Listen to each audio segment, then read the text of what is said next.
Hi guys, this is for Module 3.1, Sequences of Transformations. Transformations is a familiar word, but now we're dealing with more than one transformation.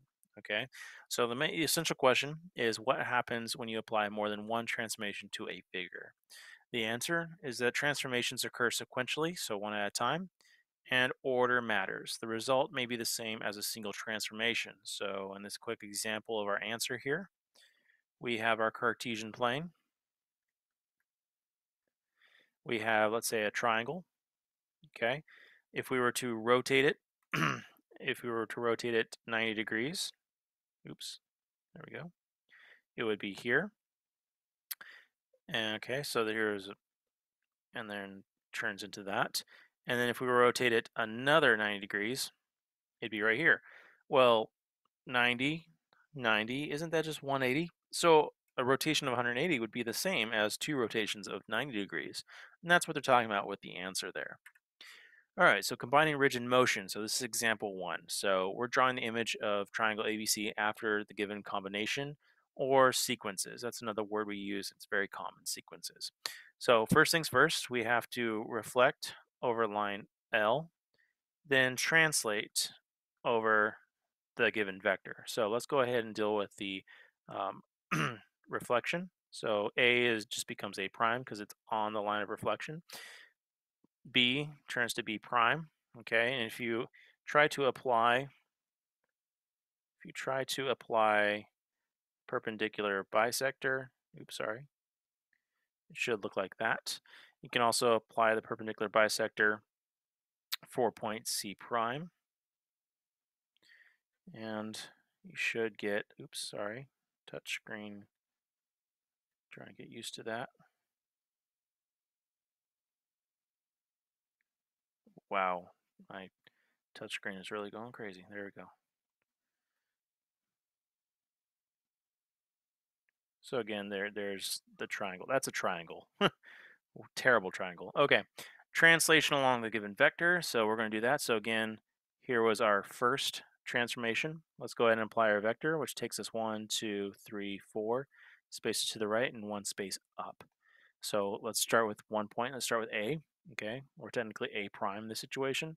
We go to the 4, or to the right 4. 1, 2, 3, 4, and up 1. That'll be A prime, or A double prime, because we actually moved twice already. Now for B double prime, again, move 4, 1, 2, 3, 4, up 1 for double prime B. And same thing with C prime. So to the right 4, 1, 2, 3, 4, up 1, and there will be C double prime.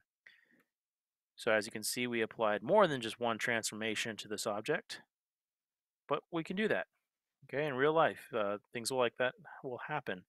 Cars do it. They move more than just one rotation or translation at a given time. So again, this will be the final object after our second transformation. All right, example 2. First things first, we have to rotate our object 180 degrees. So let's take care of that. If we were to do that, C will become right here, C double prime, I should say. Let me go ahead and erase that little mistake right there. There we go. And B will be up here. Get it? B will be right here at B prime. And A will be right here at A prime. Okay, so that was a rotation of 180 degrees. Always assume counterclockwise unless they specify. Either way, 180 degrees counterclockwise and clockwise is the same, just like the question on your test, right? So this was the first transformation. Translation along the given vector, so that is the second combination that we do. Our vector is 1, 2, 3, 4, 5 to the right, and up 1. Oops, sorry.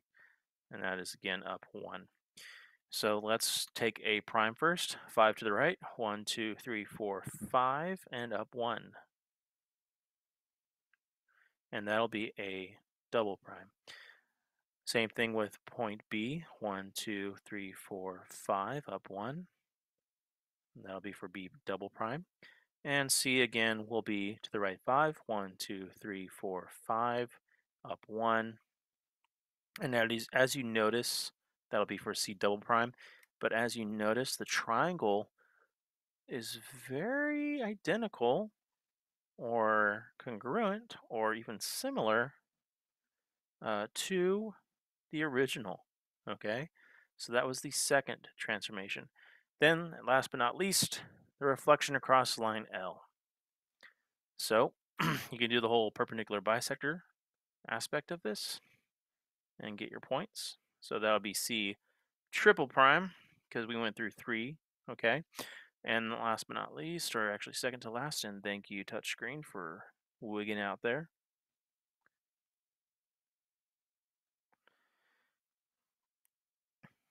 And this will be for A triple prime. And then B will be right here at B triple prime.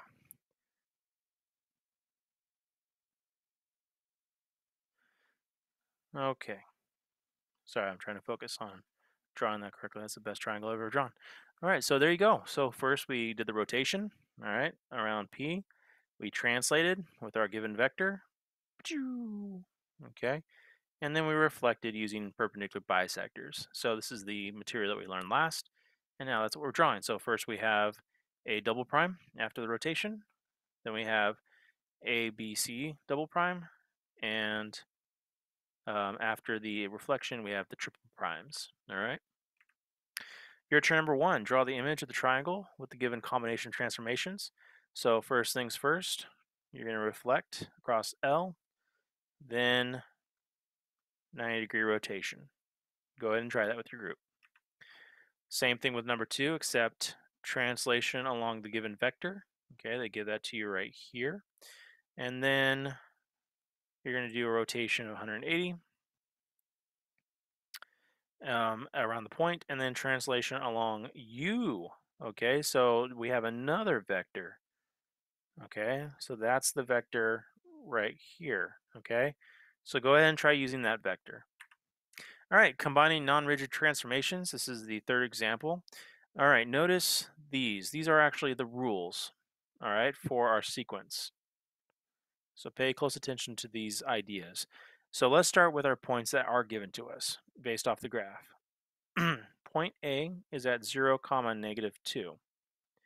Point B is at -2, -4. Point C is at -4, -4.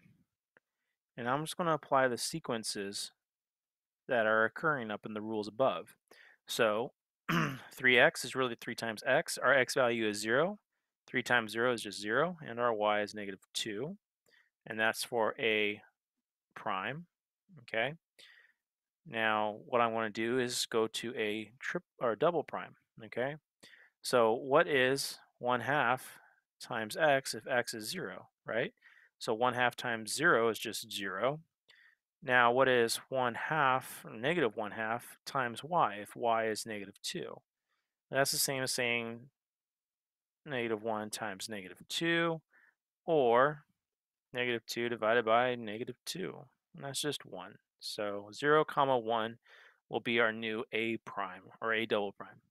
So 0, 1 right here. And that'll be for, again, a double prime.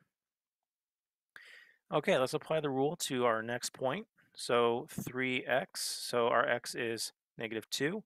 3 times -2, and again, this is for b prime, is 3 times -2, that's -6. And our y is just -4. Thank you, touchpad, for freaking out right there. There we go, -4. Translate it again to get our b double prime. So if you always need to do the algebra, you can always do it off to the side. You have -6 times 1/2, which is really just what's half of -6. It'll be -3. Okay, -4 times -1/2. Negative times a negative is positive, and what's half of 4? 2. So b double prime will be at -3, comma 2, and that's going to be for B double prime. Last but not least, point C, apply the rule. Remember, 3 times x. X is -4 in the situation, so C prime will have the ordered pair of 3 times -4, which is -12, comma, whatever our y is, which is -4. So we just substitute it in there. And now we move on to our second application of our rule. What is 1/2 of x? So what's half of -12? -6. Okay, so again, you're applying that right here. All right, our y, what's negative times a negative is positive, and what's half of 4? Okay, that should be 2. So C double prime is at -6, comma 2. And that'll be for C double prime.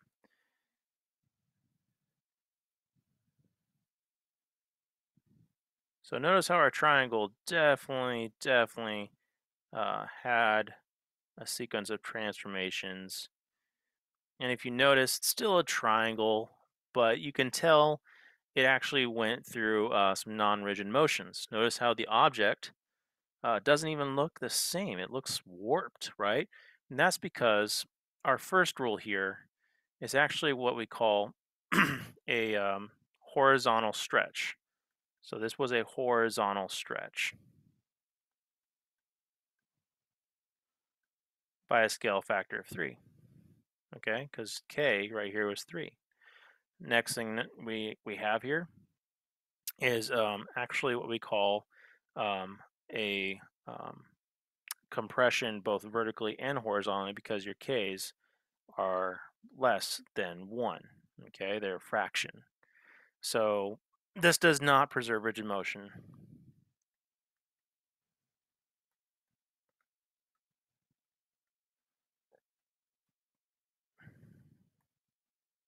So that's something to note, okay? Always see if the object looks way different than what you started off with, definitely does not preserve rigid motion, and that's something to always consider. And again, non-rigid motion means your object is definitely going to change. It's going to warp, it's going to stretch, it's going to compress, it's going to dilate, it's going to do something very crazy, and your object's not going to look the same anymore, okay? Just make sure you apply the rules to every single point, okay? So go ahead and try your turn number 3. First things first, where's point A? Point A is 2, 2. Then apply the rule, okay? Apply the rule, then apply the rule again, okay? So you have 3 rules. You have, looks like a translation right here, right? Then it looks like, again, a horizontal, horizontal stretch. And then over here, this is actually a rotation, 180 degrees. Okay, so that's something to notice right there. Point B, after you do the rules for point A, you're going to get A prime, right? Then you're going to get A double prime. And then you're going to do the same thing with B. You're going to get B prime. And then you're going to do your thing again to get B double prime. Okay, so go ahead and use the points and apply the algebra that's happening with the rules. And lastly, you're going to do the same thing with C. Okay. So you should, by the time you're done with this problem, have something set up like this, and you're going to graph these 3 points. Okay, your turn number 4. Same concept, except this time you're going to reflect this object across the y-axis, so that's the first transformation, and then translate with this given vector, okay? So that'll be the second transformation that you occur. Go ahead and graph both and just label them. So your first one, just label it, triangle 1 or rectangle 1, and then after the translation, rectangle 2. That way I know. Also use the whole designations of, for example, this is going to be, after the reflection, you're going to have G prime. After the translation, G double prime. Okay, so make sure you keep those labelings the same like that. All right, guys, have a great day. And if you have any questions, let me know.